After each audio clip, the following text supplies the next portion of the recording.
Hello, ladies and gentlemen, and welcome to episode 23 of The Voice of Yamato. This is recorded on the Sunday, right after the complete annihilation of Team Vitality, aka Super Team. 2 a week. Feels pretty good. Let me just create a little quick document to record timestamps so I can of course, post them right away. I know you guys like them. Start. Yeah, well, this weekend was fantastic. Fantastic, not essentially because we won. You know, winning is fun, of course, but you know, just the idea of what we've tried to work on. Basically, we had a weakness in terms of how we accelerate our leads. We had a weakness in terms of how we open up on the map. We had a weakness in terms of, how connected we are. And these are very normal weaknesses. Weaknesses sounds like such a terrible word, but it's just points of improvement, right? That's what weaknesses are. It's just points of improvement. And all in all, we worked on a lot that we got to show this weekend, and that makes me very happy. I believe that the team really came together. They gave each other great opportunities to shine on the Rift, and I feel like we are starting to get into the groove. Nico3198, thank you very much for your subscription. I really, really appreciate it. It's good to see you again. I recognize your name from the last time you were here. Razork had fantastic games on Volibear and of course Viego, and that feels good because I know that it's like, of course, I don't as sad as it may sound, I don't value community opinion at all. I just don't. I understand how, basically, imagine you have a completely flat surface. It's smooth everywhere. You brush your hand on it, and it's completely smooth. And now you take something sharp, you stab it once, and you make a little nick in it. Okay, and then you take your hand, you rub your hand over it. That's a little nick you're going to notice every time you brush your hand over a surface that is seemingly perfect in any other way. And the reason I made this analogy, I'm telling you guys this analogy, is because as humans, we are very fixated on negative. It's proven in how algorithms work, and it's proven in terms of how, the social media, echo chambers tend to happen, and it's like, or the public opinion tends to be, whenever there is something negative to harp on about, then it's very common then that's going to be, the main point of conversation. But nevertheless, public opinion, it is what it is, I don't think it matters at all, and I think public opinion most of the time, comes from places of illogic. Sure, there are cases where it's so painfully obvious that it's logical, but even when the whole world is against someone, sometimes it might seem very illogical. So you have to take it with a grain of salt. But I'm happy for Razok for having a fantastic weekend. I'm happy for the team for having a fantastic week. Everyone individuals really, really stepping up, and it feels good when you work with a team of guys that can back you up when you slip up. Even when I slip up, they back me up. That feels good when someone on the Rift slips up, because it's impossible to imagine that you're going to have 5 guys that play perfect all the time. They back each other up, and that's amazing. I'm very happy about that. The first game was against SK. I think it was just game over after the bottom dive, honestly. It's like we baited the TP. We were very happy to walk out. They were playing LB. They just picked LB into Rise, which was very surprising. Just picked LB, And after that, pretty much, like Braum just flashed in, gave away his whole team in that moment, and then we just never let go. We could set up another dive on bot. They weren't summoners. Very, very gorgeous dives. It's like very crispy, like crunchy dives that are very, very enjoyable to watch as a coach and also as a big fan of the game.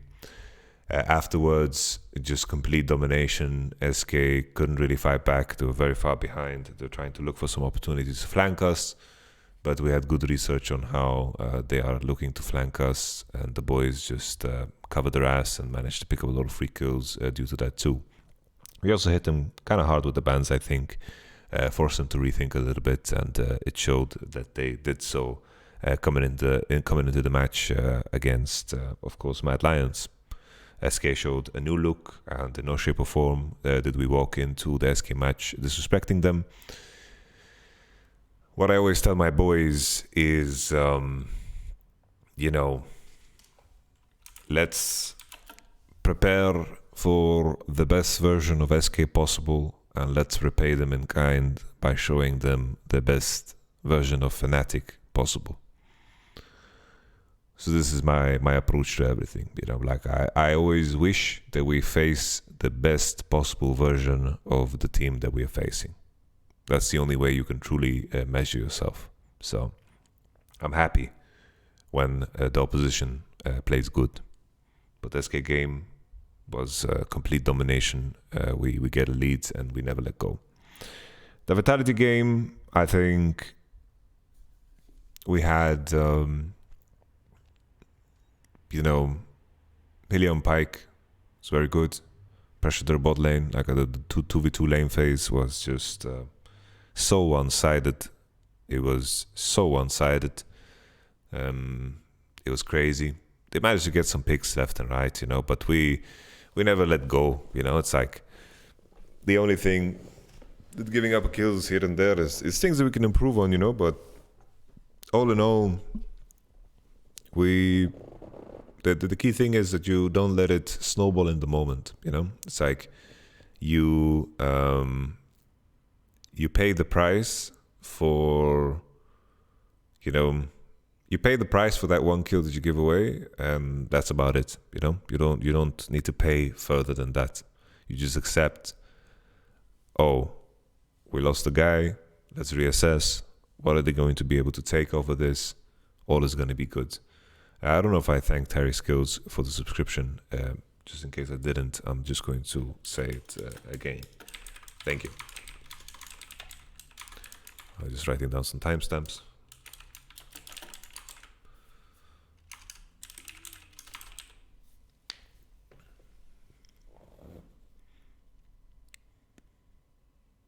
Where was I? And that's also a skill that you need to train, right? It's like how much are you giving up when your team actually makes a mistake? Like being able to reassess and understanding the impact of a kill or a mistake. Understanding and realizing the impact real time is definitely a skill that we've tried to hone, which is good.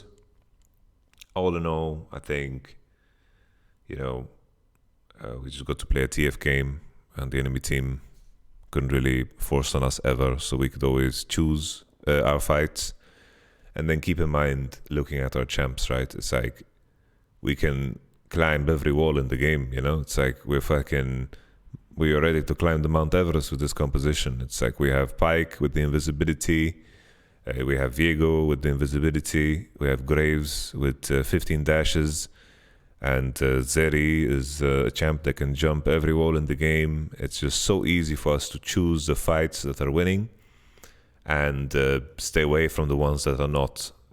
And their composition was, much easier to play, I would say.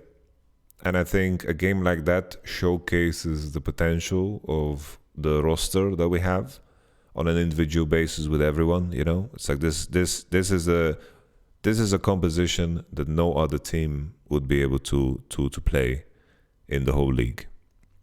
Maybe G2 but even that, it's tough to imagine, you know. All in all, it feels good, you know. When you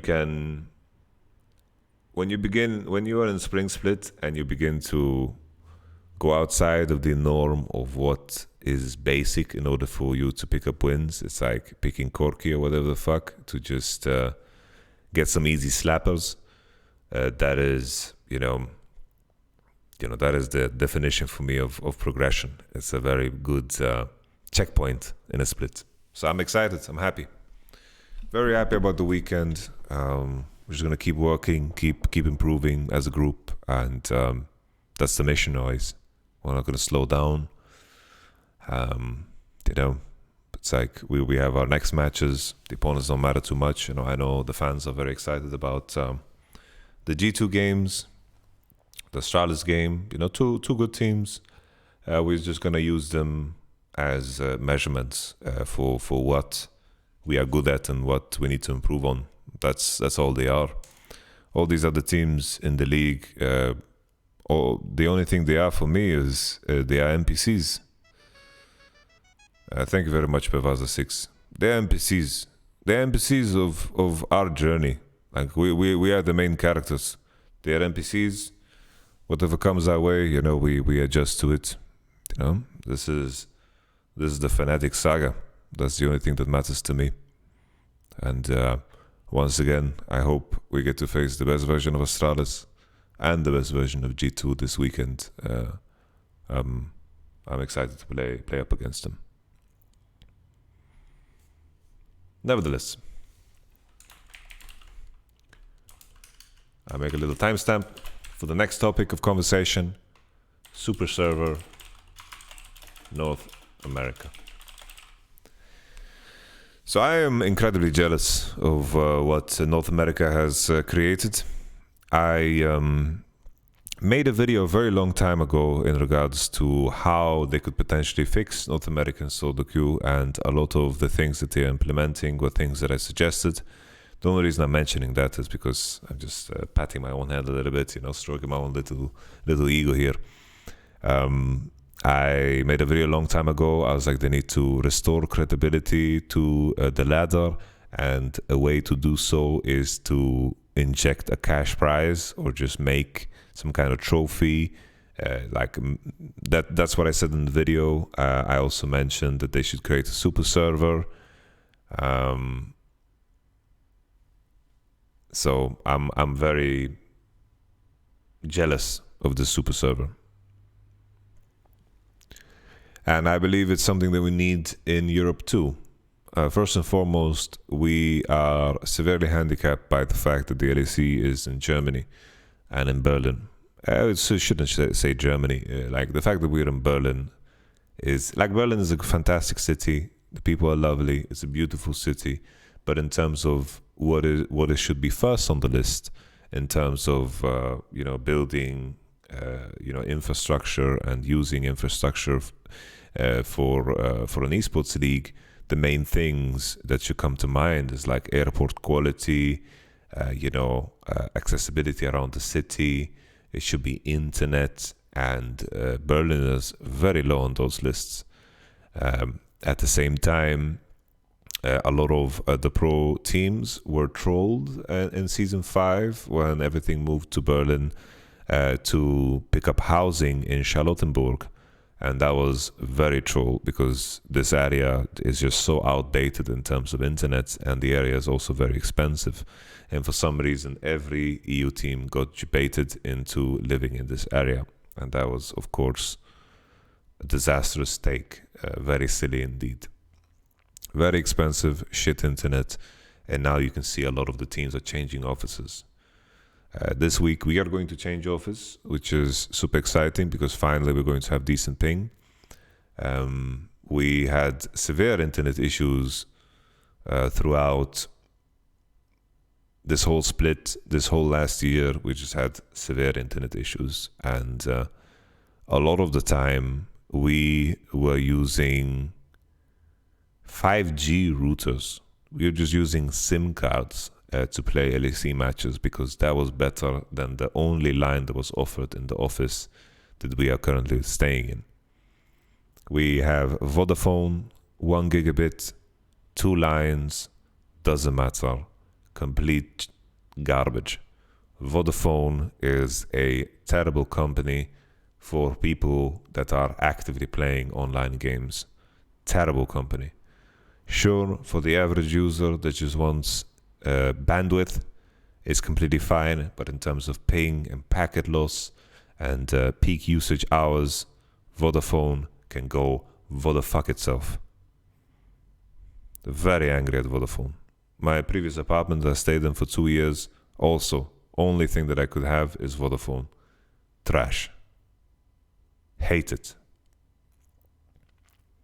Customer service, you call them, yo, I have packet loss, I'm getting completely molested by your internet provider, like the service that you guys are providing that I'm paying €60 a month for. Sorry, the whole area is having problems. Well, that's fantastic. That's great comfort that everyone in the area is getting equally fisted as I am. Thank you. Thank you for sharing that information with me. As you can hear, I am quite negative when it comes to the conversation of Vodafone, but I believe in terms of the services they provided, this is exactly what they deserve. I don't put any blame on the customer service. I don't put any blame on the people that work within the company.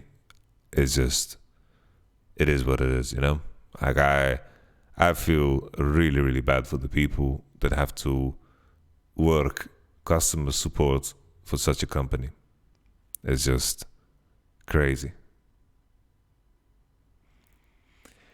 I've had good experience with 1&1. I've had good experience with Telecom. These are two companies that seem pretty decent, honestly, at least in my personal experience. But I know that Telecom, people had issues with Telecom in the past, but at least it's better than Vodafone, that's for sure. There's also another company called Pure or something like that. I don't know what it's called.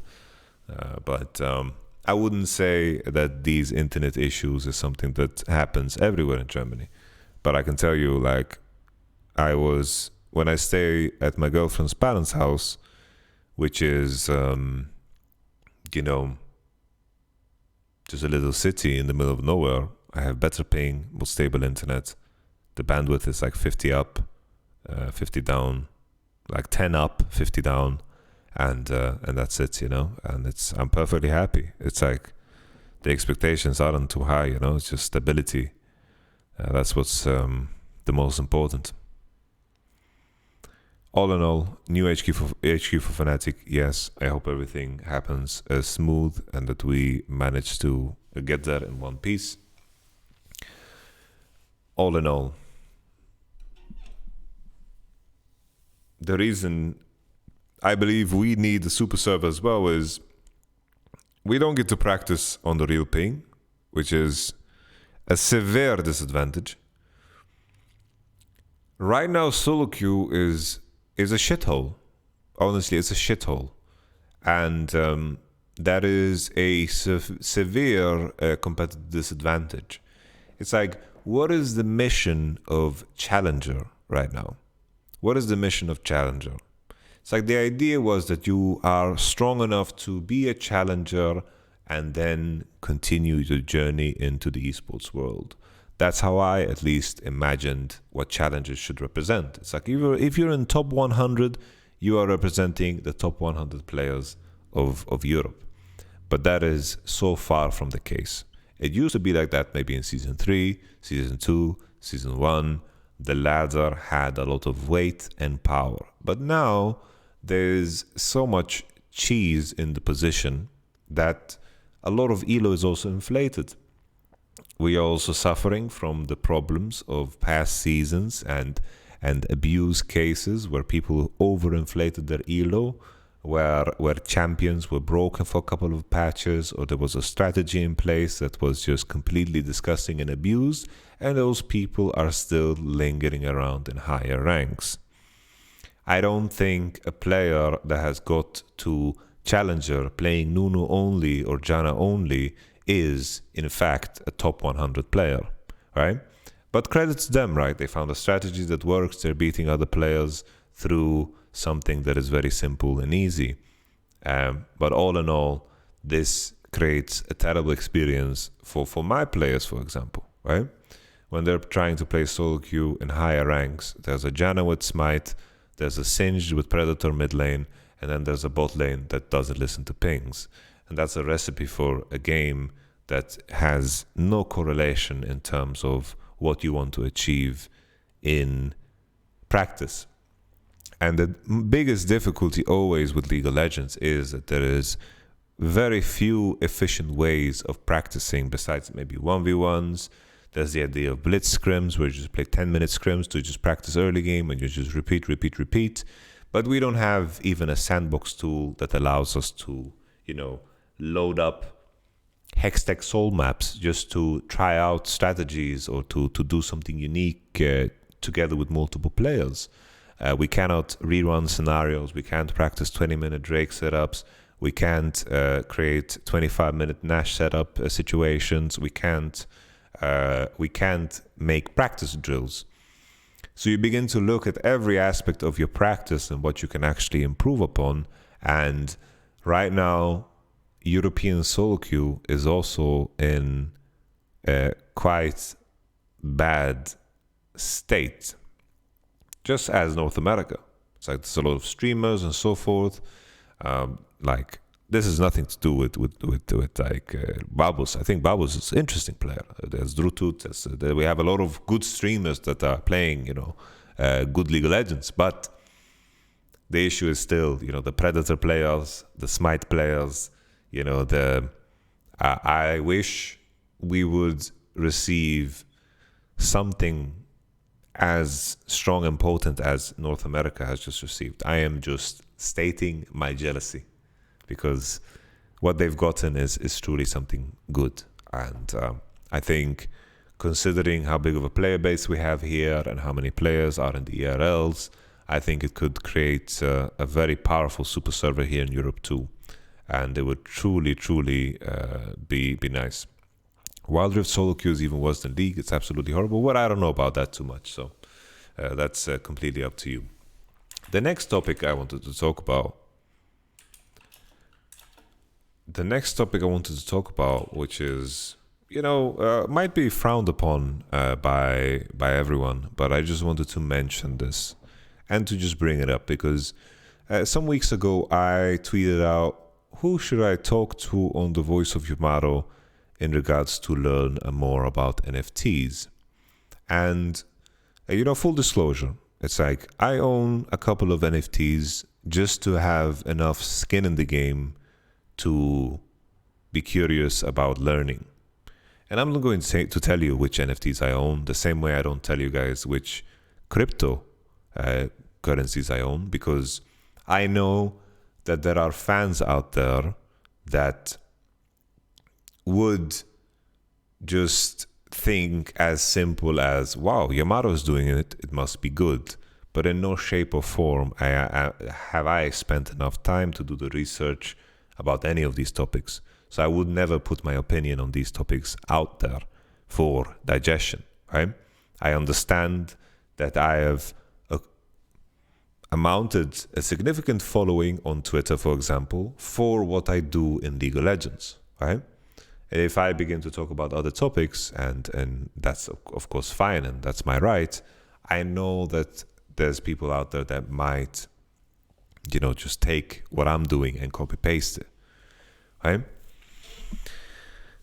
So I have enough skin in the game, and I'm curious because always, the same things are like repeated, and I am like the concept of NFTs. It's an intriguing one to learn about. Like anything, there's always a conversation in my mind. How do I create generational wealth? And in order for me to achieve that, I believe I need to be very, very early in being a part of something that might become great. But that also comes with the risk that it might just be complete garbage, right? That's just a part of it, you know. For every Amazon that's been created, there's been 1,000 companies or even more that are just complete garbage, and your dollar that you would have invested just turned to zero, right? But I'm at the point in my life where I feel steady enough to be able to take, I don't need to, just go into S&P 500 and you chill. I don't need to do that just yet, I'm doing that with some of the things that I own, but all in all, I like to be on the more riskier side. Nevertheless, I am doing research on NFTs because I'm curious, It's like a lot of smart people are saying that NFTs are the future. A lot of smart people are saying that it's just garbage, and it's interesting to try to pursue the truth, because it's very easy to just take opinions and make them your own. And during that tweet storm, I remember I mentioned the phrase unthinking majority. I am certain, and I can see it from just being in some of these NFT communities, that people, like the most people that own NFTs, are also completely clueless to what they actually are.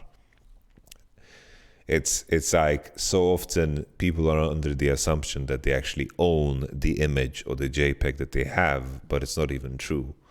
It's like when you own an NFT, in most cases, is just a link to a picture that is on some server, right?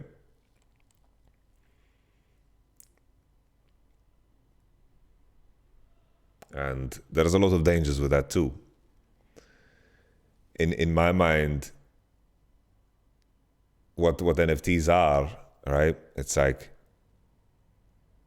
NFTs are whatever value the people that have produced those tokens, the people behind them decide the value of it, right? So when you buy an NFT, what you're truly investing in is the person behind it. Because at any point in time, the people behind the NFT that you've bought into or whatever, they could just say, fuck off, and they could just disappear. This term, like they can rug pull it at any point in time. What you're truly investing in is like a fucking receipt that, tells you that you are one of X amount of people that owns this receipt. And the value comes from whatever the creators choose to give that value, right? So what you're truly investing in is people. And such a premise invites a lot of bad actors. Naturally, there's a lot of bad actors, because there's people out there that can just promote something and then just conjure up a bunch of lies about what it's going to be. They're going to sell you on roadmaps. They're going to tell you this is super good, this is going to happen, we're going to be in the metaverse, you're going to buy our merchandise, and then they just fuck off and leave. And there is no repercussion about it. And then there is the occasional project that is truly dedicated to create something long-term, but even that, maybe they won't be able to, right? Maybe they won't be able to, because we don't know where this is truly leading. But it's fascinating, It's fascinating to dig a little bit deeper on a topic than to just jump on whatever, people are using as public opinion, because always it was the same with cryptocurrency, right? When people were like, yeah, well, people using cryptocurrency to launder money. Well, it's like money laundering happens in every currency,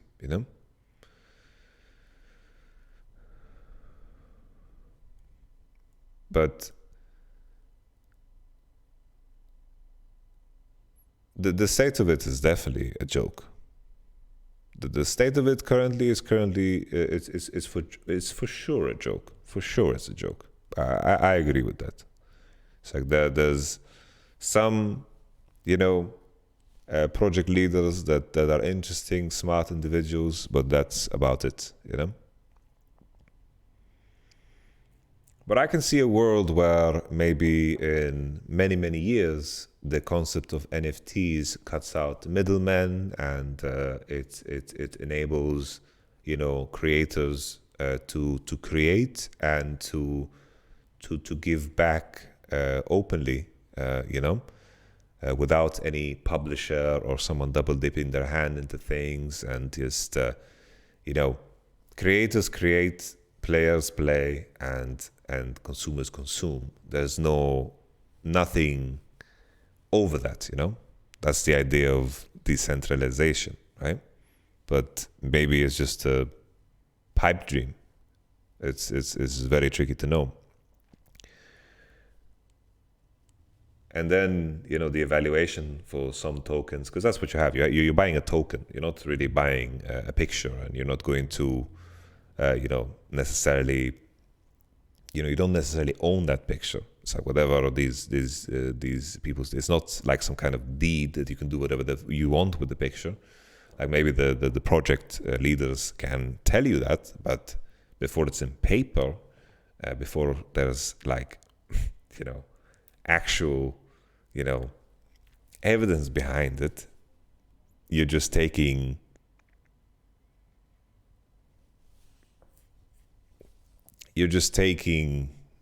the word of the project designer, right?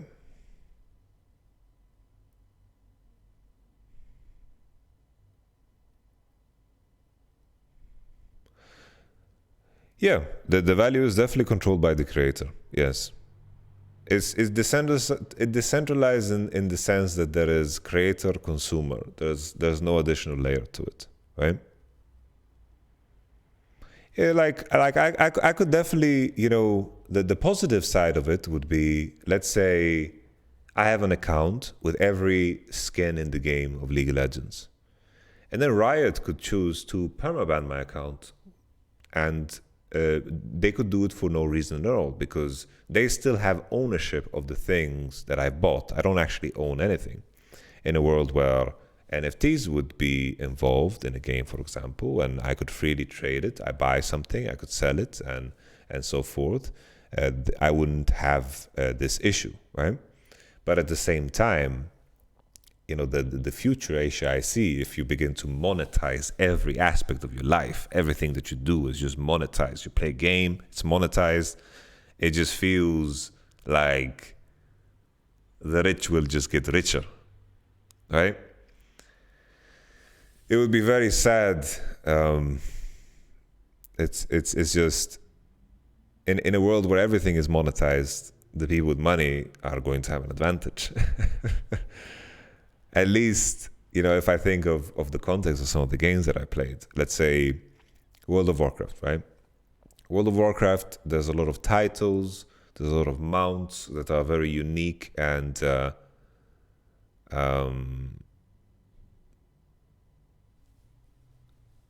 like imagine if you could just buy anything of that, which would kind of suck. But as you can see, like I'm talking about this topic like a fucking caveman. So I'm truly, just starting to learn about it, and it's just curious to follow along, Yeah, there's a lot of fucking scams. There's so many scams. So many scams. There is security issues with MetaMask, and there's so many that it pays so well to hack and to phish information and to prey on the gullible. It pays so well right now, and that sucks, And 99.9999% of all of the NFT projects that are out there right now are going to be complete worthless. Completely worthless. It's just what it is. It is what it is, sadly. It's funny, it's like, as I mentioned before, I own a couple of NFTs just to have some skin in the game, to be curious enough to learn about it. But like, some of these communities are so like fake. It's like, it's so weird. It's like so unnatural. It's insanely unnatural. It's like, always, yeah, bro, I'm joining. I bought this NFT because I like the community.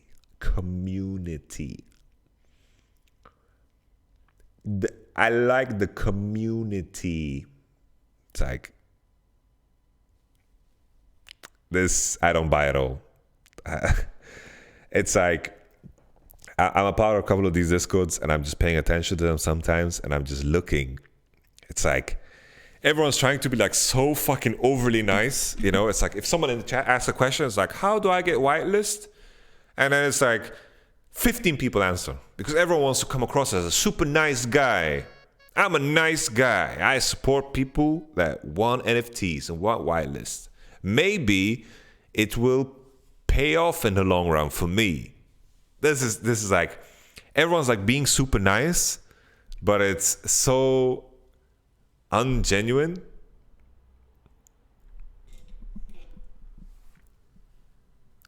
So it's very strange. It's, in fact, it's like absurd. I don't believe in the whole community idea. Especially when it's like, you there is so much incentive for people to boost something, right?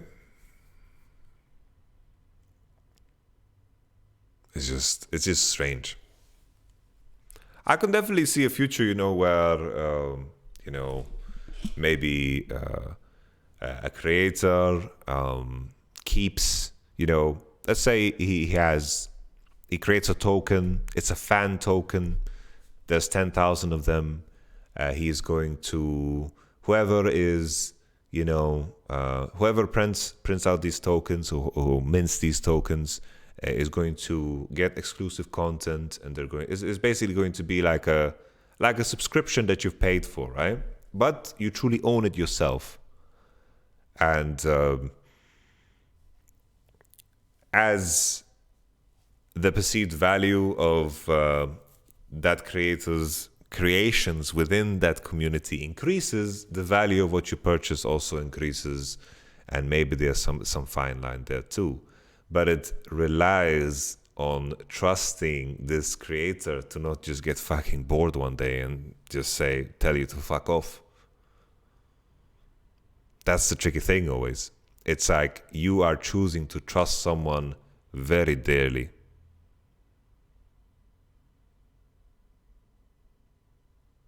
A lot of these NFTs are very pyramid schemy. But at the same time, in some context, it's like,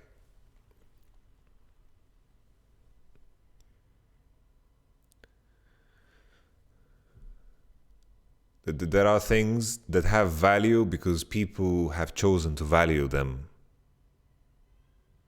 Just that, right? Like, I come from card collecting. It's like, I collect cards. I have thousands of euros worth of Pokemon cards. So I understand how perceived value functions, right? It's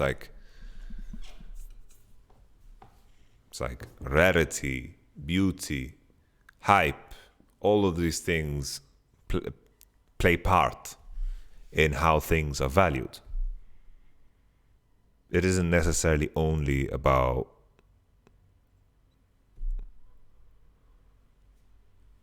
oh, this has to be useful.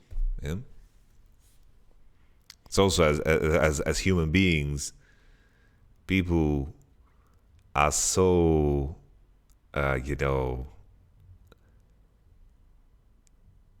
they're so, I'm trying to find the right words for this, but status is so important to people, you know? It's like, we are not only buying clothes for the function, right?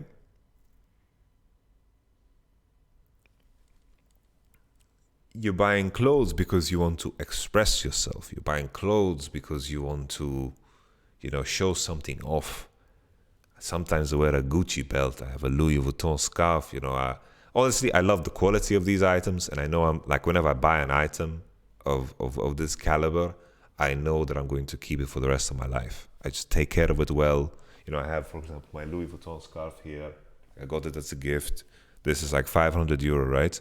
And the scarf is something that I'm going to keep for the rest of my life because I cherish it, right? I could cherish it, and for me, it's very meaningful. I think it's beautiful. I like it, right? It's very rare you come across a person that is just buying clothes for the function, right?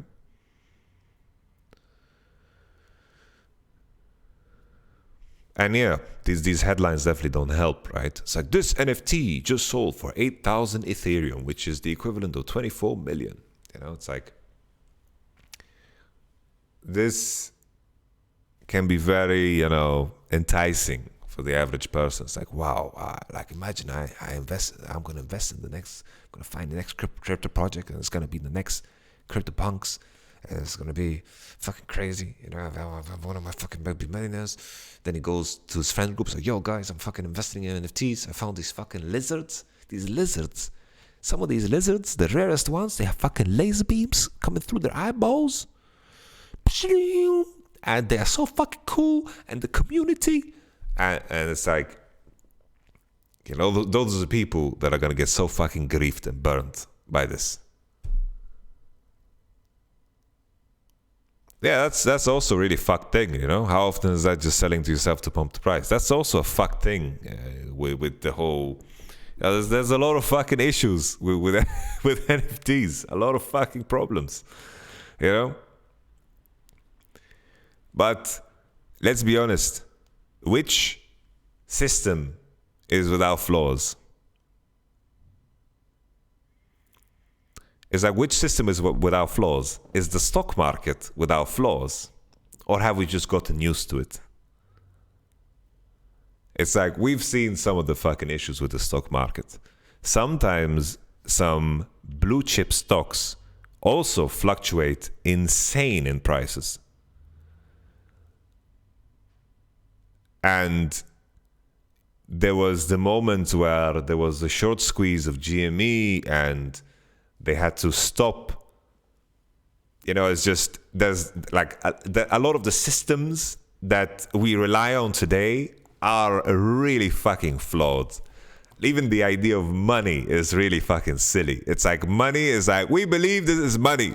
It's like, the US dollar is pegged to, it's like, the fucking oil market is being sold in the dollar, so it's like, yeah, the dollar is strong, or whatever the fuck. I'm not an economist, but in the past, at least, the concept of money was first. It's like, okay, we're going to make these coins out of these fucking expensive and rare metals.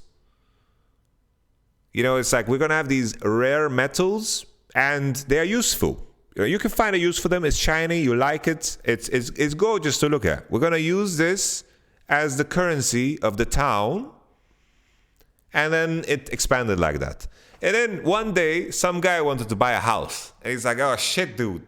I don't want to fucking carry 20 kilo steel and 5 kilo gold and fucking lead and whatever the fuck, whatever metals. He's like, I don't want to fucking carry this. So I'm going to give you a piece of paper that is a deed, okay? It's going to be a deed. I'm going to write on the deed, this means that you own X amount.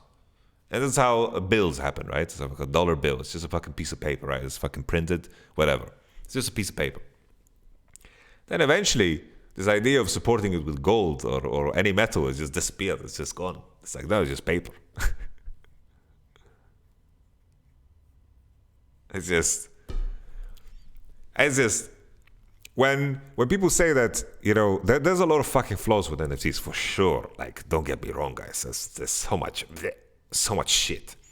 It's like when you say, when you have an issue, it's like NFTs are flawed, but most systems in society today are really fucking flawed too. That's all I wanted to point out. So always the question is, what are you comparing it to?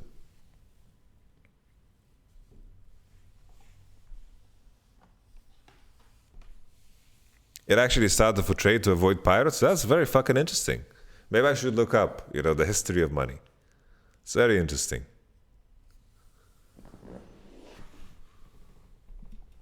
That sounds very interesting. It's like even the political systems, It's like, isn't it crazy that companies can fund politicians? Isn't that just fucked? That's just fucked, don't you think? That's just that's just fucked. Like, what's that? How does it make sense? How does it make sense at all?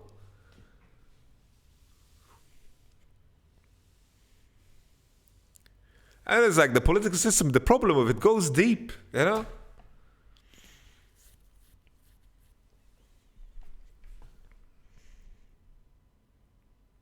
And that's the fucked up part about everything is just, if you have enough money, whatever comes up, you can just control it. It's also the same. This is turning into a fucking episode of fucking Joe Rogan on weed or something.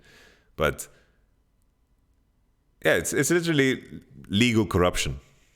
Yeah, whistleblowers are criminals. Yeah, it's just the system is, like all systems in place right now, completely fucked. But I'm happy, because there's a lot of systems that work too, It's like, for example, the fact that convenience stores, it's like I can go downstairs, go to Rewe, there's fruit, there's berries, there's potatoes, there's snacks, there's drinks, there's meat, there's everything in that store. Like, imagine the system behind that. There's farms, there's transportation. It's like, whoa, what a world, man. Thank you very much, Skylar Perry, for your subscription. There's Jack Links in the store. There's Monster. It's crazy. Some systems are insane. Now, I don't want to come across as too nihilistic, but some things are crazy, don't you think? Yeah, you've never seen a farm in your life, but you probably have eaten vegetables or fruit. That shit comes from somewhere. It's crazy. Like, some things are amazing, right? Some things are crazy that they exist. It's like the concept of money is also insane. There's so many things that are crazy, really. I don't get people that are bored. How can you be bored? I don't even know the meaning of bored.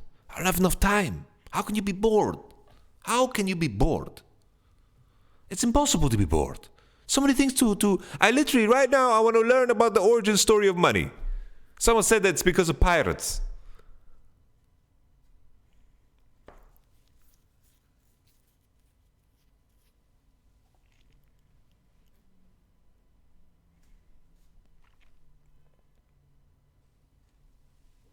How crazy is that? Fucking pirates.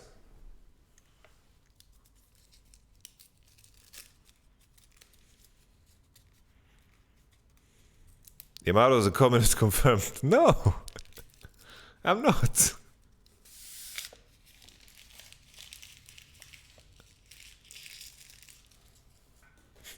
Why am I a communist?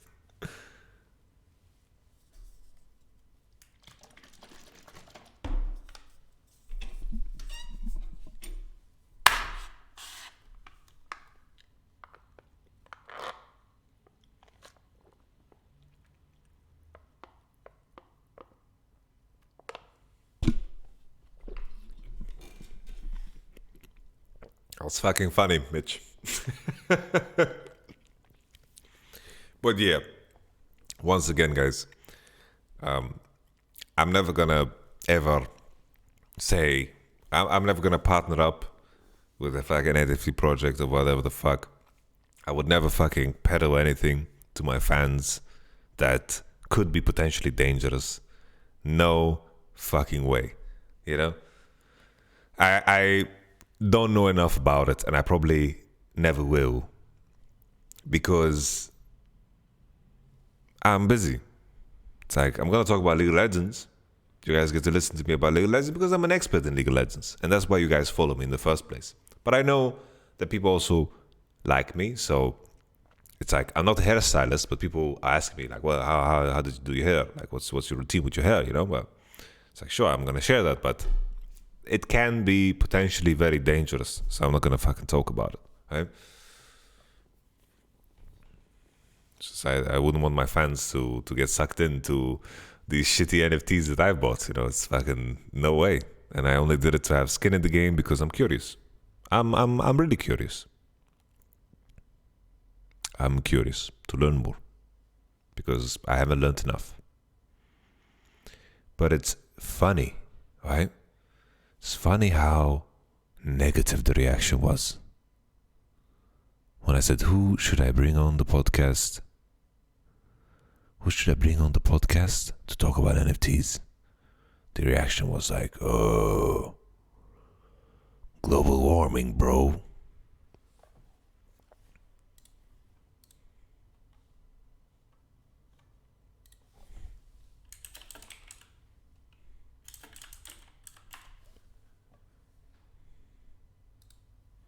Global warming, bro.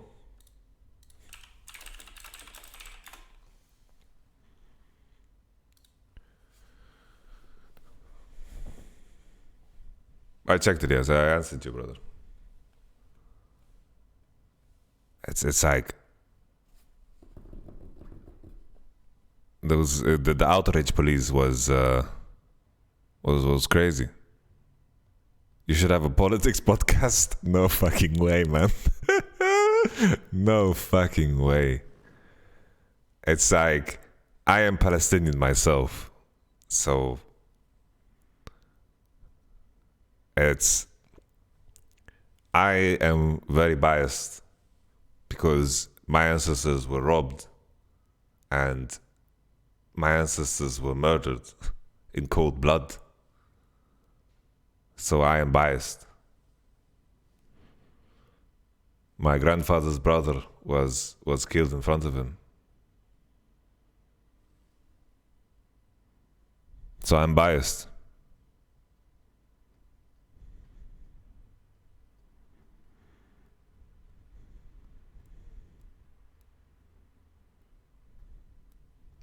But nevertheless, I'm just curious to learn more.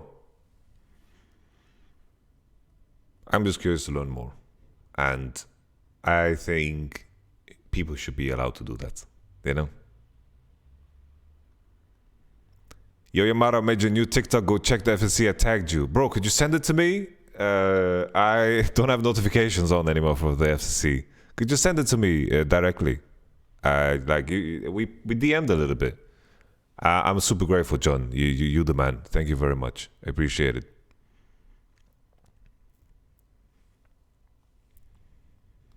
Everyone is biased to some extent. Yeah, for sure. It's like we are a collection of our experiences, right? So that's what we are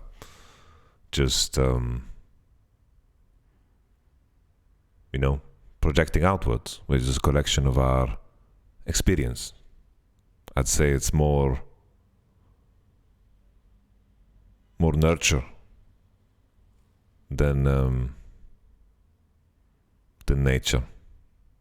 But our nature is how we respond to nurture.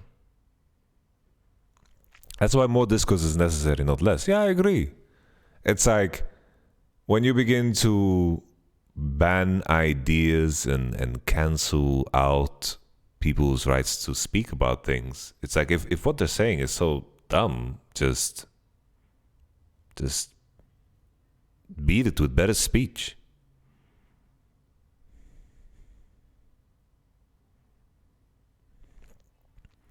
Yes, the Afro Viking, yes. But I cannot educate anyone before I consider myself very knowledgeable about something, right? And I probably, just because the majority opinion about NFTs is negative, the first people I'm going to have on the Voice of Yamato will be people with the more, negative view on it.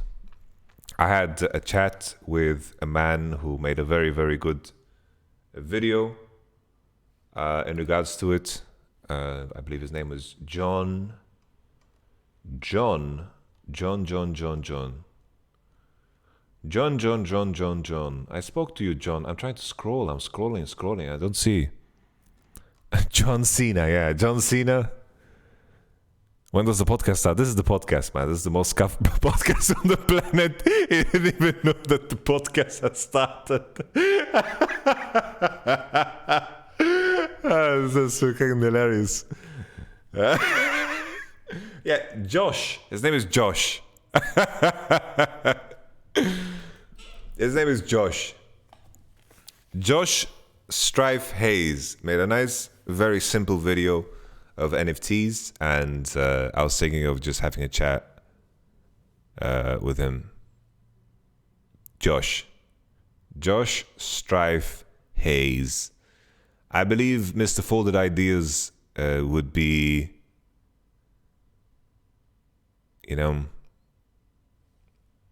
Mr. Folded Ideas wouldn't take the time to jump on this scuffed podcast. So it is what it is,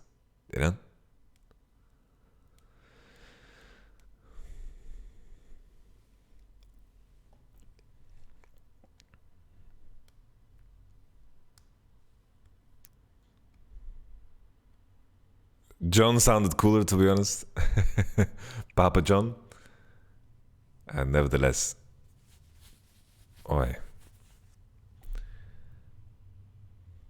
Yeah. So to end on that note, I am just intrigued to learn more. NFTs is something that is talked about a lot, and I'm not the type of person to just suck up the first thing that I see or read. And I think just because there's two sides of it, it's interesting. And it's always when something is so, in the zeitgeist of Web 2, on Twitter, then it's always, the loudest are always the two extremes. The two extremes are always the loudest. It's like NFTs, just a scam. It's just for people to launder money, and it's gonna burn our world down. Maybe true, but still very extreme. And then this other extreme, NFTs are the future. This is the way to break away from the new world order, and we're going to, we're gonna start new society. These JPEGs are the future. Yeah, people scam people with NFTs, but people scam people with everything, right? So it's just,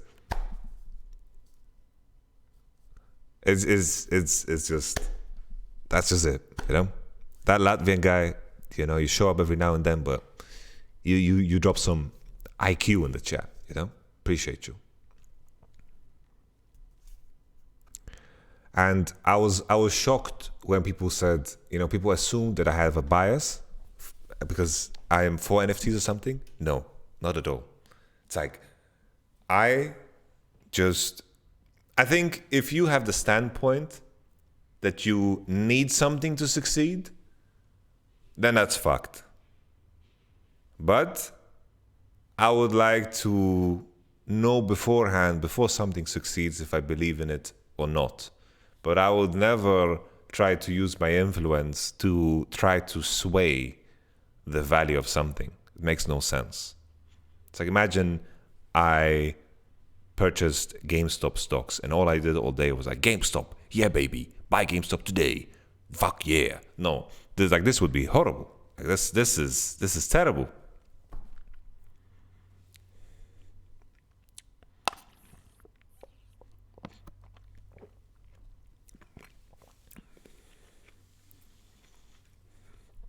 When people ask me what I think about NFTs, I just tell them that I'm not informed enough to have an opinion. Yeah, that's how I feel too. And I've watched plenty of 30-minute videos about them. And I've had conversations about them.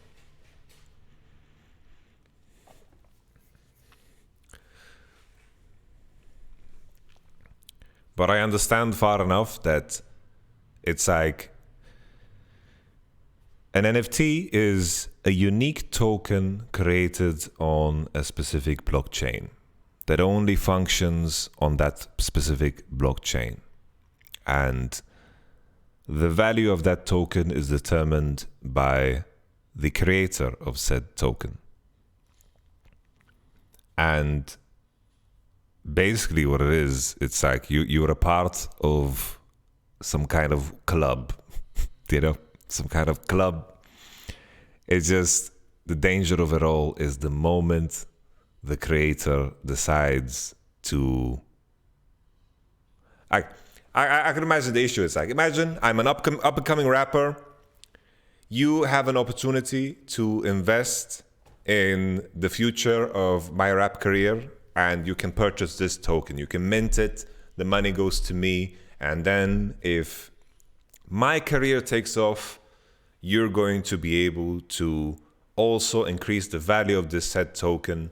You have ownership in my future.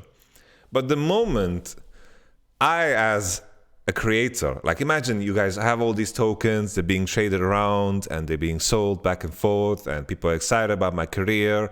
I have a feature with Drake. Me and Migos are like, hey, hey, hey, hey. You know, it's like it's a big old song, you know. And then I just decide, fuck this NFT. I'm gonna make a new one with a new mint price. Fuck this one. And then the value is just non-existent anymore. It just disappears because I, as a creator, just made that decision. It's like, what is the motivation to continue to... Isn't value always defined by how much someone is willing to pay for something? Yes, but who's willing to pay for something if the creator no longer supports it, right? That's the key thing. It's like the value of something is obviously going to fall drastically the moment the creator is no longer supporting it. So that's what I mean, right? And that's the danger of it. It's like you're always... There's a massive reliance on the creator. The crazy thing is, as well, it's like there's these CryptoPunks, right? Somebody spent millions on these CryptoPunks, right? And the whole thing, the whole idea is it's a status symbol.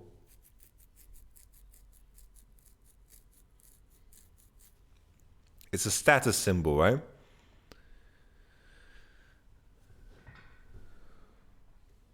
And that's it. But there could be a world where link rot happens and all of a sudden these tokens don't link to anything. That could happen. And then it's just a token. It doesn't link to anything. It's not even a fucking JPEG. Crazy.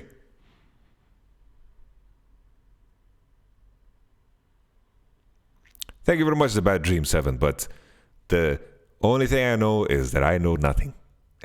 I know nothing, you know?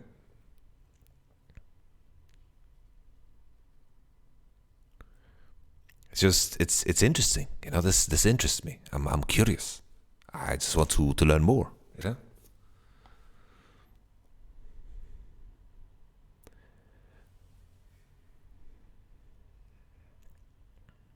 Are there any NFTs that give you something close to safety net? I'm not sure.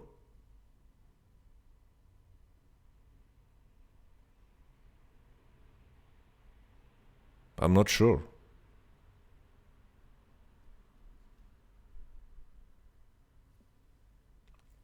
I know there's NFTs that you can like stake it and you get like some random coin, like fucking bubble tea coin, and those bubble tea coins you can use to whatever the fuck, you know, it's like, yeah. I don't know.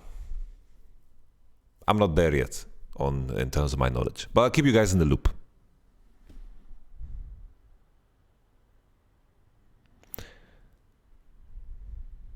Can't wait for KDA Akari NFT. Maybe it will happen, maybe not. Stay safe out there. I am not recommending anyone to buy anything. Really.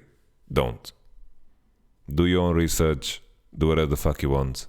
Like, there's a world where all of it is bullshit, you know? Have you ever played Path of Exile? Yes. Buy Bitcoin and shut the fuck up.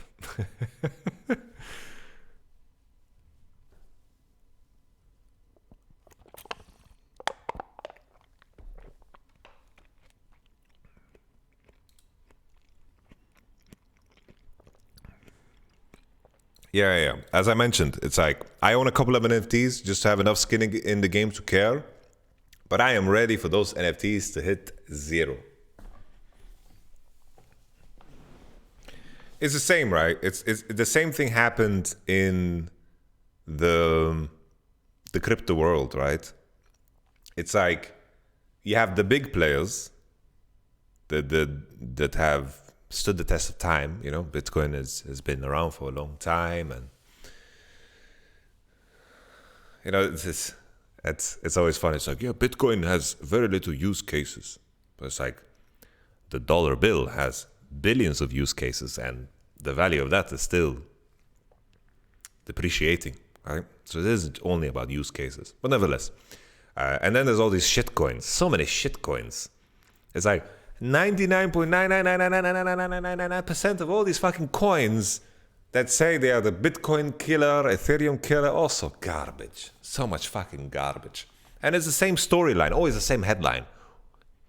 Shiba Inu, 14-year-old boy that likes dog, bought coin with his trust wallet, used mother's credit card, now millionaire. And then it's like, wow, I am going to be the one that is going to find this next coin that is going to blow up. I will find this next coin. Wow. This coin has a different dog on it. Dogecoin went to the moon. Elon Musk tweeted about it. Shiba Inu coin, another dog. Pitbull coin. I'm just making shit up. This is a fake story, right? Pitbull coin. Holy, it's a dog. It's a coin. To the moon, baby. Actually, to Jupiter. Why should we settle at the moon? We're going to Jupiter. And it's like all the questions of what the fuck it really is just gone. It's just crap. It's just garbage. It's just shit. So much. The saddest ones are when the creators of said coin actually believe the lies that they are telling, you know? That's the really saddest one. Like ROCCAT coin or whatever the fuck, you know? It's crazy. It's a crazy world out there. Fucking save yourselves, my friends. Be very careful with your own money because that's your sweat and tears right there, man. Very careful. All right. We are now reaching the Q&A section of the podcast. Fucking ROCCAT. Yeah, it was a coin called ROCCAT, bro. It was called ROCCAT. It's fucking mental, man. Insanity.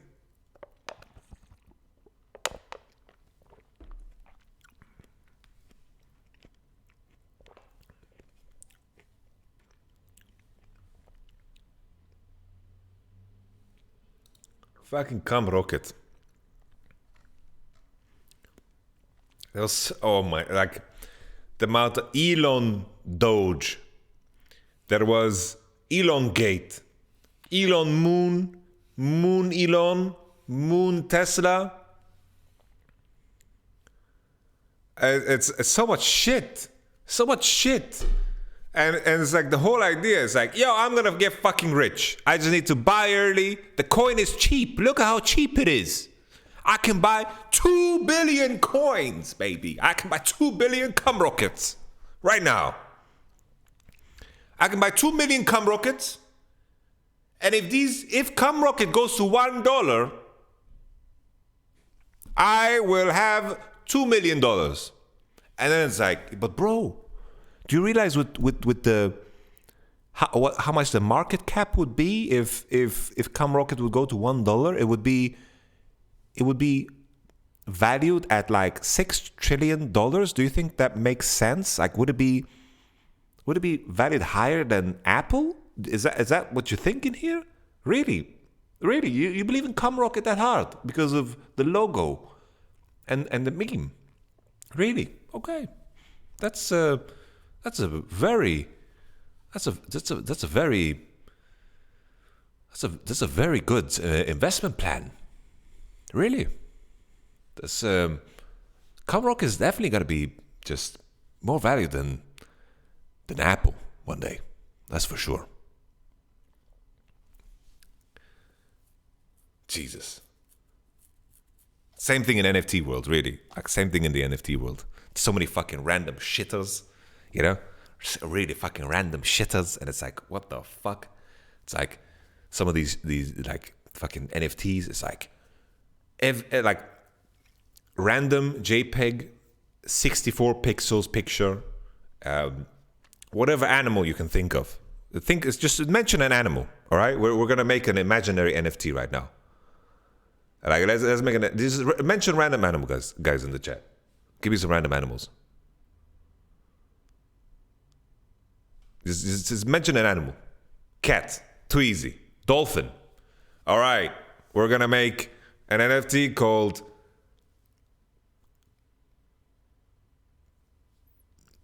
we need to have like a really powerful sound. Banger dolphins. Banger dolphins. Banger dolphins. They're gonna have fucking, some of them, the rarest ones, are gonna have laser beams shooting through their eyes. Everyone's gonna have a profile picture of this fucking dolphin. And we're gonna have a community. We're gonna have a community. And then we're gonna make a dolphin coin. And with this dolphin coin, you're gonna get airdropped 1 dolphin coin every week if you hold your banger dolphin. And with these dolphin coins, you're going to be able to buy accessories. You're gonna buy accessories for your dolphin. You're gonna be able to buy these cool glasses, you know, these fucking glasses that are completely just fucking overused, you know, it's like, you know, the deal with it glasses. Imagine if you have those glasses and your laser beams are still shooting through the eyes and shit like that, you know, imagine how cool that would be. These fucking dolphin coins, and you can send them to people. You can send dolphin coins to other people. Like, imagine your friend. He needs 3 dolphin coins to buy himself a hat with a $sign on it. He needs 3 coins, but he only has 2. You can help him out. Community, baby. To the moon, man. And that's like most of the NFT projects. But then, you know, some... there's very rare. Some projects out there, maybe 1 or 2, maybe the creative team behind it are actually intelligent people that are trying to build something bigger. Basically, owning that NFT it's the same as investing in said people. You're hoping that whatever they're building, they're going to have enough skin in the game through royalty fees and so forth, through the trade of these NFTs, in order for them to continuously add value to said NFT. And that's the hope, right? That consumer and creator is going to be this close to each other, and there's not going to be people above, distributors, agents, managers, and whatever the fuck. It's not going to be, you know, that's the hope. But there's a lot of trust there. A lot of fucking trust. So be careful out there, my friends. Be very careful. Very, very fucking careful. Let's go to Q&A. Jakob Kaminski asks, how much of responsibility do you take after a lost game? I know you want to protect your players, but sometimes games are already lost in draft, and sometimes players just make a mistake that leads to defeat. You're responsible for everything. I take responsibility for everything because naturally, I believe that maybe I could have said something different. Maybe I could have prepared the players differently. Maybe I could have prepared myself differently in order to push the team in the right direction. It's the idea of ultimate responsibility. It's like if you're in a group, if you're in an environment, you want to be inspired to nourish every aspect of it. You know, for the players, for example, let's say I make the schedule, but they believe, oh, maybe we can make some adjustments to the schedule that would be better for us and for you, right? I made the schedule, that's my job, but it's also in their best interest to share their perspective. The same thing happens in everything, right? You can, as a person, take responsibility over everything in your surroundings because in the end, there is a way you could have made a difference.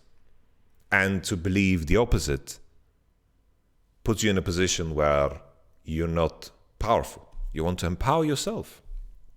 You should always truly believe that you could have been the difference. And always in hindsight, studying how you could be the difference is what is going to push you into becoming better.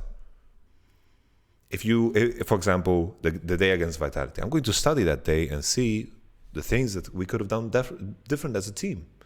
And maybe there was something I could have said, maybe something I could have prepared, maybe something I could have done in order to push my players in the right direction, put our preparation in the right direction, and so forth. You know, that is very, very important. So, ultimate responsibility. Take responsibility over everything. Everything around you, responsible for it. Kai asks, is Riot reacting too quickly and ineffectively whenever some cheese strat becomes meta? I feel like in pro play, people don't even play Smite Top properly yet. Why try to remove it from the game before people even have the chance to strategize and anti-strategize properly? I think the issue with some game-breaking strategies is that they're exactly that. They're game-breaking. There is no line of continuity. It's like, imagine there's a curve of progression that the whole scene is like following along, right? There's like a skill progression in terms of how the game is going to be played, and then slowly the whole community kind of catches up, right? It's like back in season 1, laning was very stupid, ganking was very stupid. Like everyone, like even the best players, like most of my lanes, I won them by using an XP quint and getting level 2 first. And that was just my level of brilliancy back then. You know, I had a 2% XP quint. I got level 2 after 6 minions, played Jax, all in with my Ignite, and that's it, you know. Won the game on the spot. Brilliant. And nowadays, it wouldn't work as well because the general community has gotten a lot better, right? In a more natural progression, right?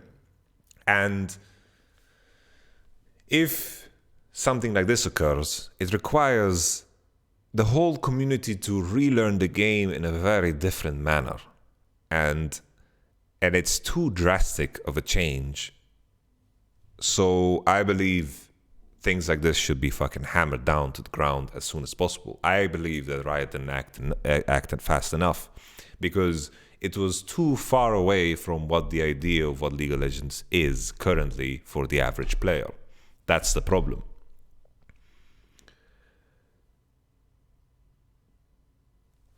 And meta changes should come in smaller increments so the community can follow along and it's understandable. If you take a 1 week break and you come back and the game is completely fucking different. Imagine you're a Darius OTP, right? You just take a break, you're going on vacation with your wife, your kids, you come back, playing against fucking Janna Smite Top. What the fuck is happening? That's not an enjoyable experience at all. It's frustrating for everyone involved in that game. It's just too game breaking, too meta changing, too fucking hard to adjust to it at such a short term.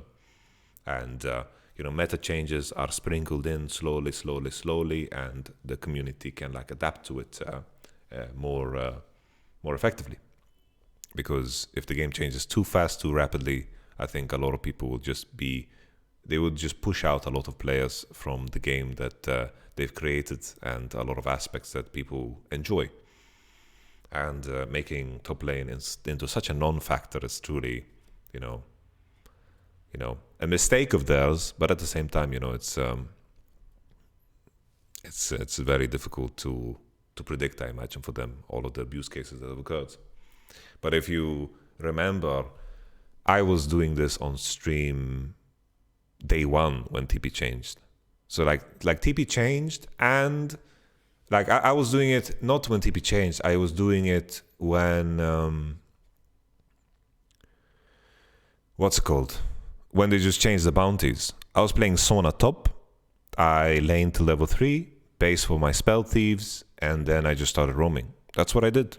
I did that the moment they made bounties appear.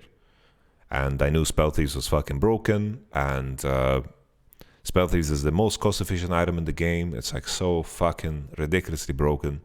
And I was doing that already from day one. This was easy for me to see. But I didn't see the layer of adding Smite to it, which is just an additional point of really fucking pain. I was just playing Barrier Flash. But nevertheless, we continue. Finn asks, do you think traditional wisdom of war, Sun Tzu, helps you to approach a league, or is the strategy already at the point where it's too nuanced and you need to go deeper into detail? For example, fast move wins battle, be like water, and so on. I think definitely there's a lot of principles in Art of War that apply, like only engaging in battles that you know are going to be won. If there is a point that the enemy is defending heavily, either attack other points, right? It's like if the enemy team is defending the bot dive, you're not going to shoehorn the dive in because you are going to give them even numbers. Instead, you're going to move to a less defended location. There's a lot of wisdoms that Sun Tzu has in his book, Art of War, or the collection of whatever it is, that apply to League of Legends, right? It's very important. It has a lot of good conversation about morale, how to choose fights, how to attack a point that the enemy is heavily defending. These are things that really, really apply to League of Legends, and there's a lot of wisdom to take from many places that apply to the strategy of League of Legends, for sure. Nick M, who is the Dark Horse team with the most potential to upset the highest seed in the playoffs as of right now? I would say XO. XO is looking on the up and up. I think they have good players. I don't think they have necessarily like a player that is a super big weakness. I'm not super impressed by Finn. I think that is the guy probably that maybe could be a weakness. But at the same time, I think he's doing fine. Like in the game against us, he played a good Graves, and XL beat us. And I think XL could be, a dark horse.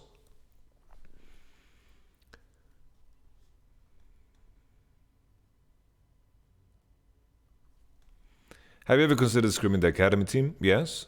You could say they are as good teams like SK or BDS. No, there's a lot of LEC teams that are already on my blacklist, and I do not plan to ever book them again. And there are definitely LFL, like there's teams in other leagues that are definitely, trying to pretty much... Wait, did I say black horse? I meant dark horse. There's definitely teams that are on my blacklist already, so I do prefer to scrim some DRL teams over them. I will not mention names.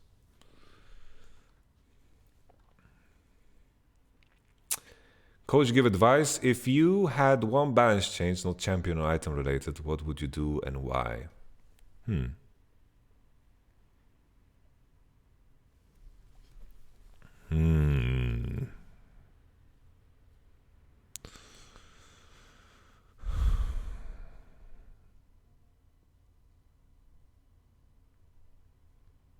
These questions are always difficult for me because I just see the game for what it is.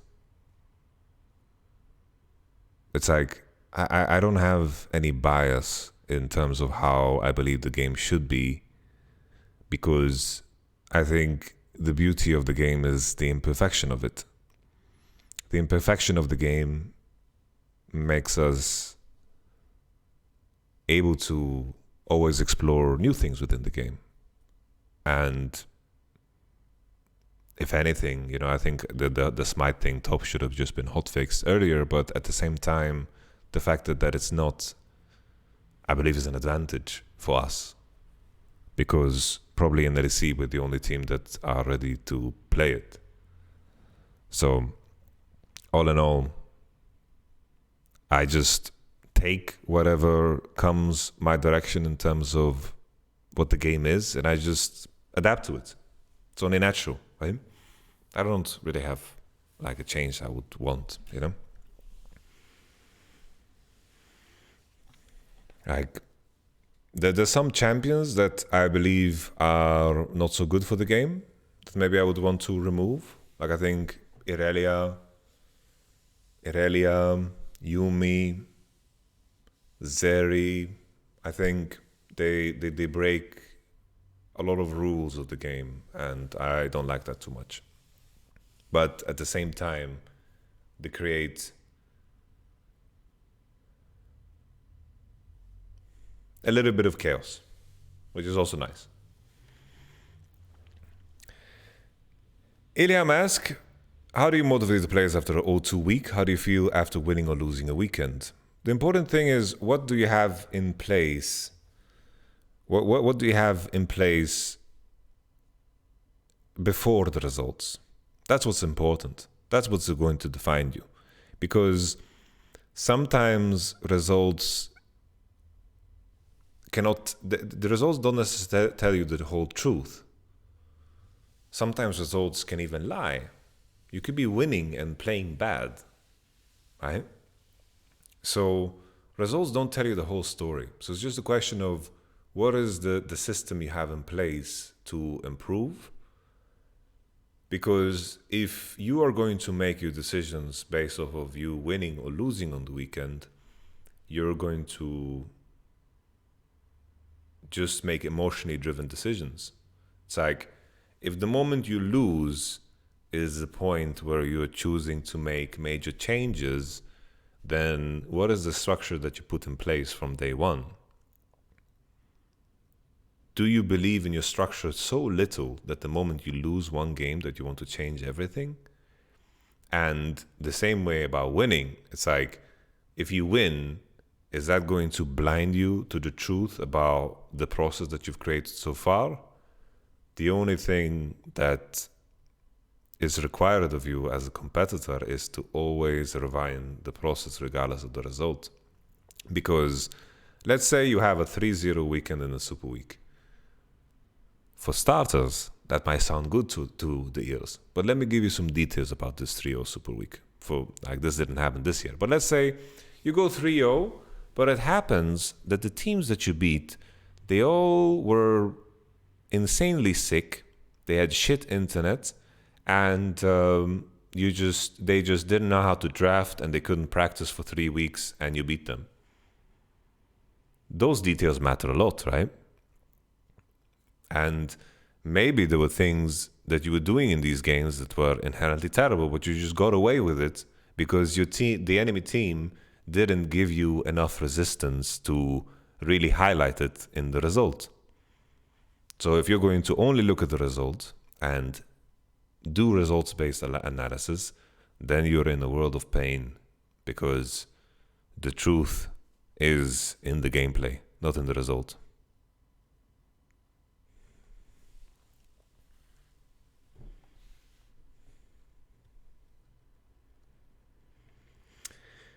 Shihab says, not a question, but man, I miss Bwipo. I miss Bwipo too, genuinely. I like him. Ellis said on Double's new podcast that they screwed their academy team a lot. How valuable is having a strong academy team like Fnatic seems to have in terms of potentially hiding strategy, maybe testing stuff you don't want other teams to find out you practice? Do you regularly scrim Fnatic, TQ, or? Not so much, no. I think it's more relevant when you're preparing for playoffs, because I think right now it's not so much about finding like some crazy cheese to beat opponents, especially on the level that we want to operate under.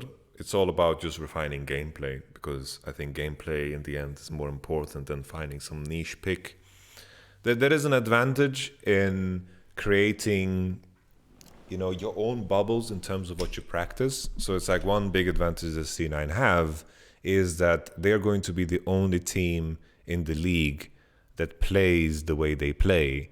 So they are going to be the only ones with the most amount of practice in regards to how they play. It was the same with us in Vitality. We dove every cannon wave with Rise on side, and we were doing this ahead of anyone. Back in 2018, we were diving every lane with Jizuke and Cabo, and we were playing super well around waves. And that made us very awkward to play against. We were not the same as the other teams in the league, and that gave us an advantage. When teams had to prepare against us and they couldn't scrim us for 2 weeks, they were scrimming against teams that had nothing to do with how we played. So they couldn't necessarily prepare. They just had to hope that they were good enough at their own way of playing in order to beat us. And there's an advantage in that. But most of the time, the teams that win leagues are just teams that don't rely on such, I don't want to say cheesy advantage, but such advantages. Usually it's just plain good League of Legends makes a difference in the end, winning your whole league. It will only get you so far. Thank you very much for the 3 cheeseburgers, the local kebab shop. I appreciate it. Babuzur, I appreciate you too. Thank you very much. What can Riot do to make top lane relevant again? Unkpli Bagieras. Just remove this whole smite thing, and then that's cool. Top laners need to understand that they can leave their lane without TP2. It's like, let's say I push in top wave, I roam mid, and maybe I sack 6 minions to invest some time into mid lane, or invade enemy jungle, or maybe I base and I walk into bot, and I understand the price that I'm willing to pay on top side in order for me to achieve something elsewhere. This is something that is lost on most top laners, and these are the guys that are never going to break master, Michael Elavsky, how's the team performing in terms of percentages, 100% being their peak? I believe we are like a solid, maybe like 45-50% right now. At the Patriot, is it true that coaches take on some sort of fatherly figure role for players? Yes, in some essence, but it depends on the player, It's like, for example, with Marek, I most of the time just give him space to do his thing. I don't feel the need to put my fingerprint on anything that I don't think needs to be pushed on, It's like, I want players to be the best version of themselves, and I want to help that as much as possible. And sometimes I can be that blessed that some players don't need that additional help, And then I just give input on some of the smaller things and so forth. But it just depends on the player, and that's the role. You need to be very adaptable as a coach, and you need to fulfill the role of whatever players need. And sometimes giving players space is the way, sometimes being very harsh with players, sometimes you need to be very, delicate with players. It depends on the players, Slimy asks, what do you feed your players for them to be so OP? We have a decent catering company. We just eat... we always have fresh cut veggies, which is nice, like cucumber, paprika, and some carrots. I love that shit. Fnatic Fan TV asks, what do you think of C9's drafting style? Could it influence Fnatic's in some way?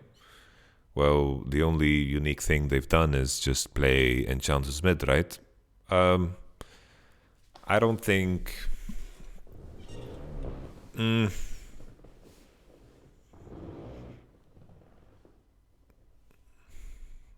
No, I don't think it's going to influence us. It's like, of course, I'm paying attention to it, but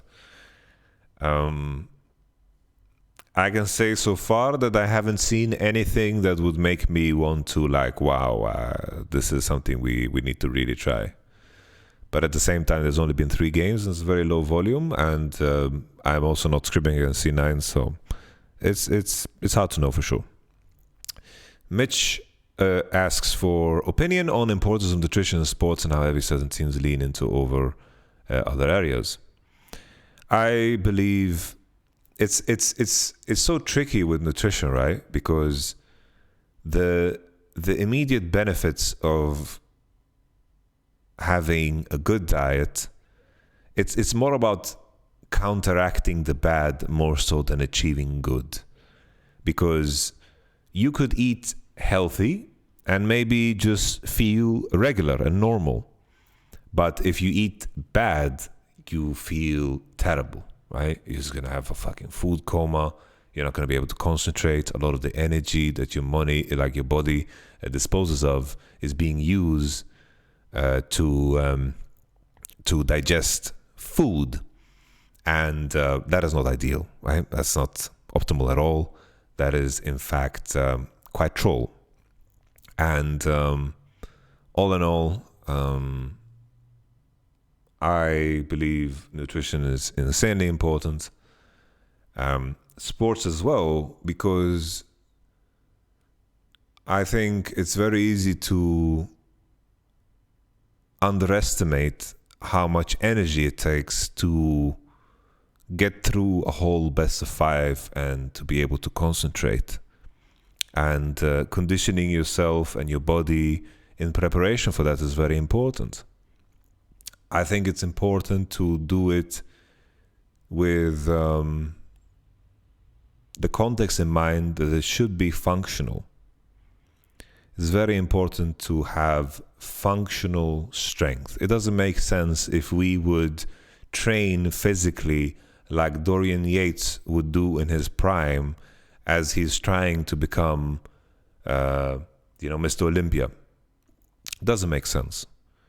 We are focused more on, protecting our backs, strengthening our backs, doing cardio, strengthening our cores, making sure that, we do a lot of good stretches to, stretch out the hip flexors and to make sure that the neck is doing good because of what we are putting our body through on a day-to-day. But maintaining energy is very important, and the mental aspect is also so important of it, because these are just the cornerstones of performance, and performance is central for practice and also for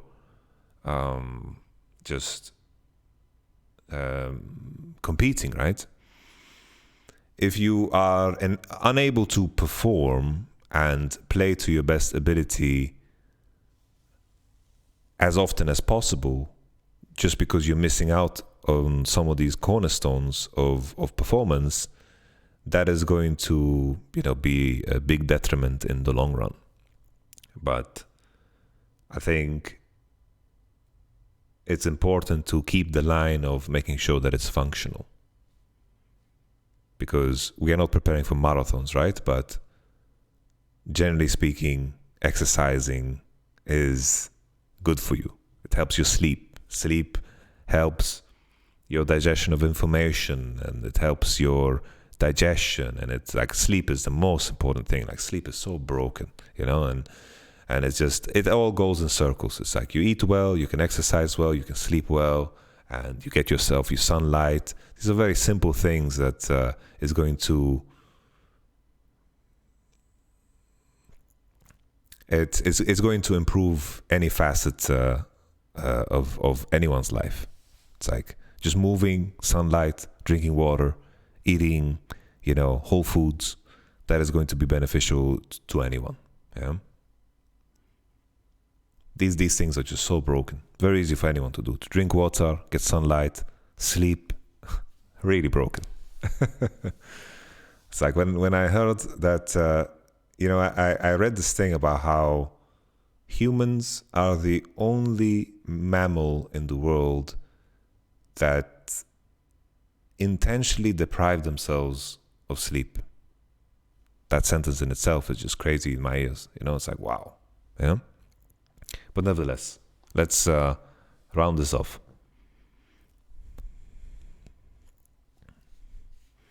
How do you balance players' personal development and team development week to week? Do you focus on players' personal development?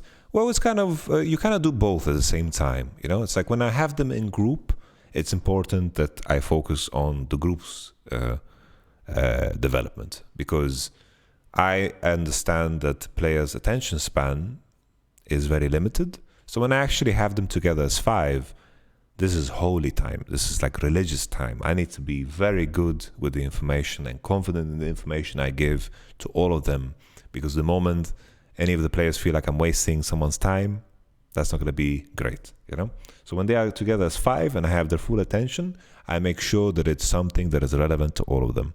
And then throughout the day-to-day, there's going to be a lot of individual points. Like I don't need to tell the whole group, yo, Ivan, if you skipped golems here and paid attention to mid here, maybe we could have created something, an opportunity here. You could have been earlier here. Or Hilly, if you based, instead of hitting this wave here, we could have been in time for this play and we could have created a situation. You know, this is not necessary for the whole group. So I'm not going to use the whole group's attention span for that, even though individual performance also crosses over to team performance. So it's all tied together, right? And to find a balance, it's just a question of what has the most urgency. It's like when the 5 players are together, this is the most urgent things are team-related points, because when I have the attention of 5 players, that situation, that time is just holy. So that's how I balance it. But nevertheless, I think that's a good time to end it. Thank you so much for joining in. We had Mitch that visited. Always good to see you, Crepo. Nelson also, the little drive-by. Happy to see them do well over at XL. The Mickey move is doing wonders, and signing over Nelson seems to be decent too. I look forward to facing XL once again. We lost to them, respect to them. We had a draft that didn't scale so well, and honestly, our draft was just wasn't good. Fucking Graves just pushing in our Gwen all the time, and Graves saving the Corki from any danger, and we couldn't really punish the Corki with no flash. It was not the greatest, but nevertheless, I'm gonna call it there. All the best. If you have any questions, you can send them to me, and maybe we can talk about it on the next Voice of Yamato. Bye, guys.